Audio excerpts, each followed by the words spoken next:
এবং 9 নম্বর যারা কোরআনের জ্ঞান থাকা সত্ত্বেও সে অনুযায়ী আমল করে না। আমরা কোরআন শিখি না, কোরআন করি না, আমলও করি বলেন। বছর কি বছর, মাস কি মাসের কোরআন ওই জালে তুলে আছে, ও দেখার সময়ও আমরা পাইনি। এত ব্যস্ত আমরা, এত দুনিয়ায় পাগল, একটিবারের জন্য কোরআনটা খুলতে পারি না আমরা। কোরআনের সাথে থাকলে লাভ, কোরআনের সাথে থাকলে আপনার সম্মান বেড়ে যাবে, কোরআনের সাথে থাকলে আপনার আল্লাহ জান্নাত দেবে, কোরআনকে ভালোবাসলে আপনার জান্নাত দেবে। কারণ এই নিয়ে একটা ভারতে একটা ঘটনা আছে, এক কোরআনের হাফেজ এক মাতখোর আছে, আমরা তেল কিনে দিয়েছি সেই সময় বহুত আগের ঘটনা। কি জন্য? সেই বাচ্চা হাফেজ যে কোরআন, সে এখন তো যেরকম আমাদের কারেন্ট আছে, তখন কারেন্ট ছিল না, কিরাসিনে টেবিল জ্বলত, হ্যারিকেন জ্বলত, কে কিরাসিন করে গেছে। ওই বাচ্চা ওই রাত্রে যখন কান্নাকাটি করছে, ওই পথে এক মাতখোর যাচ্ছে। ওই রাত 1টা বাজে যখন ওই যখন কান্না শুনে ওই বাড়ি দরজা দিয়ে বলে যে তুমি কাঁদছো কেন? বলছো ভাই আমার তেল পুরাই গেছে, আমি কোরআন করতে পারছি না, এই কারণে আমি কাঁদতেছি।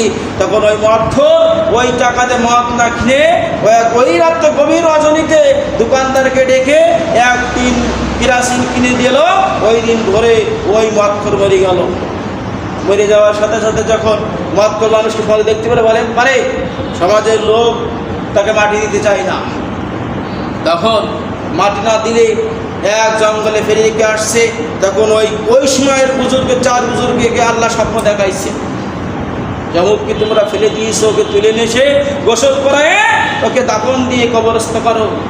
তখন মানুষ আশ্চর্য হয়ে গেল, কি কারণ, এর কি কারণে এটা করতে আল্লাহ আমাদেরকে স্বপ্ন দেখালেন?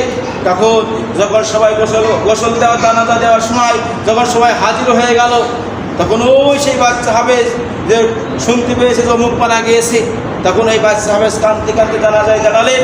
তখন সামনে এসে বললেন, হ্যাঁ, যে এই ব্যক্তি আমাকে কোরআন পড়ার জন্য তেল কিনে দিয়েছিল, আল্লাহ তাআলা ওর বিনয় তাকে জান্নাত দিয়েছিল। সুবহানাল্লাহ। এদের কোরআন হাফেজদেরকে ভালোবাসবে, মহব্বত করবে। এবং যে 10 ব্যক্তি জাহান্নামে যাবে না, কি করবে? যে 10 ব্যক্তি যে বললো একটু আগে যে আল্লাহ তাদেরকে কি দেবে? জান্নাতুল ফিরদৌস দেবে। ওই ব্যক্তি জাহান্নামে যাবে না 10টি কারণে। 10 জন